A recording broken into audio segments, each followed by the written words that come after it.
Son, in describing many of his ideals, talked about him being very meticulous in his presentation and impeccable in his dress.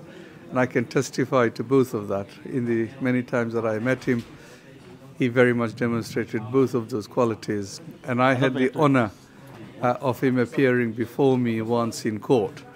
And I can testify that he bore all the hallmarks of a lawyer, well prepared, very persuasive in his presentation.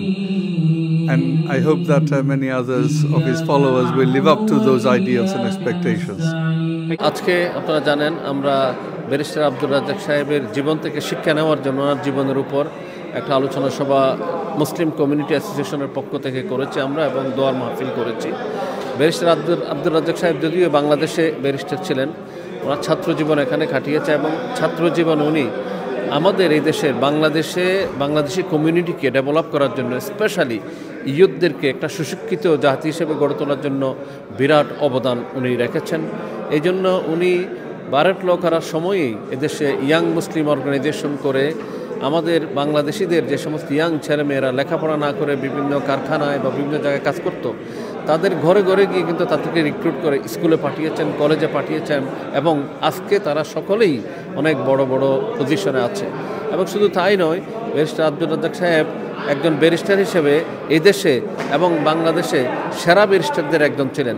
কিন্তু তৎসত্ত্বেও তিনি প্রফেশনালিজমের পাশাপাশি ইসলামী মূল্যবোধ, ইসলামী চরিত্র, ইসলামী নৈতিকতায় তিনি উজ্জীবিত ছিলেন এবং তরুণদেরকে, যুবকদেরকে সেই নৈতিকতায় উজ্জীবিত করার জন্য তিনি চেষ্টা করছেন। তিনি দেখিয়ে গিয়েছেন কীভাবে প্রফেশনালি শ্রেষ্ঠ হয়েও শ্রেষ্ঠ মুসলিম এবং ইমানের শ্রেষ্ঠত্ব বজায় রাখা যায়।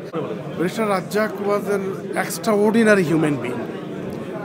তিনি one of the finest advocate of the supreme court of Bangladesh. আমার মনে হয় যে দক্ষিণ এশিয়ার মধ্যে একটা অন্যতম প্রধান শীর্ষস্থানীয় আইনজীবী ছিলেন। এছাড়াও তিনি মানুষ হিসাবে অসাধারণ ছিলেন। তার ব্যবহার, তার কথাবার্তায় প্রজ্ঞা এবং ইন্টেলেকচুয়ালিটি এগুলো ফুটে ওঠে, ব্যক্তিত্ব ফুটে ওঠে, ব্যক্তিত্বের চাপ ফুটে ওঠে। তার মৃত্যুতে বাংলাদেশ একজন জায়ান্ট লয়ার হারালো, সুপ্রিম কোর্ট একজন গোল্ডেন স্টার হারালো তার। আর আমরা মনে করি যে আসলে একজন টাওয়ারিং ফিগার হারালাম। Alhamdulillah, Barrister Abdul Razzaq was an exceptional figure. He was a role model to us. He stood out in the work that he did, both in his profession as well as Islamic work. He was very passionate about the youth. In fact, he contributed so much to our development as youngsters in terms of our outlook in life, what we wanted to do. And as a result, alhamdulillah, I think not only us but a great many youngsters benefited from his work in the UK.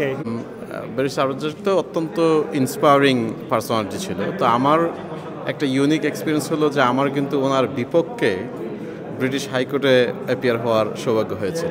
সেই দিক থেকে আইনজীবী হিসেবে উনি কেমন সেইটাও আমার দেখার সৌভাগ্য হয়েছে। পাশাপাশি ব্যক্তিগতভাবে আমার অত্যন্ত কাছের মানুষ ছিলেন, আমাকে স্নেহ করতেন। ইনফ্যাক্ট ওনার আচরণটা এরকম ছিল যে আমি যখন ওনার সঙ্গে বসতাম মনে হতো যে আমি মানে মোর অনারেবল ম্যান, উনি হচ্ছে আমার শিষ্যের মতো, অনেকটা সেই রকম। তো ওনার এইরকম একটা অ্যামেজিং অ্যাবিলিটি ছিল যে উনি মানুষকে খুব কাছের করে নিতে পারতেন। আজকে যে ইভেন্ট আমরা করছি ব্যারিস্টার আব্দুর রাজ্জাক সাহেবের মৃত্যুর উপলক্ষে একটা দোয়ার মাহফিল এমসিএর পক্ষ থেকে এবং ইউকেআইএমের পক্ষ থেকে, আমরা সবাই জানি যে ব্যারিস্টার আব্দুর রাজ্জাক যে লেজেন্ডারি পারসন ছিলেন উনি, এবং তিনি ইন্তেকাল করেছেন। সো আমরা খুবই শোকাহত এবং আমরা মনে করি না যে ব্যারিস্টার আব্দুর রাজ্জাকের মতো আরেকজন লোক আমরা পাবো যিনি লিগ্যাল ফিল্ডে প্রফেশনালি এবং ইসলামিক্যালি এত স্কোয়ার একজন পারসন ছিলেন। আমরা দোয়া করি যে আল্লাহ রাব্বুল আলামিন যেন তার রিপ্লেসমেন্ট হিসেবে আমাদেরকে একজনকে দান করেন।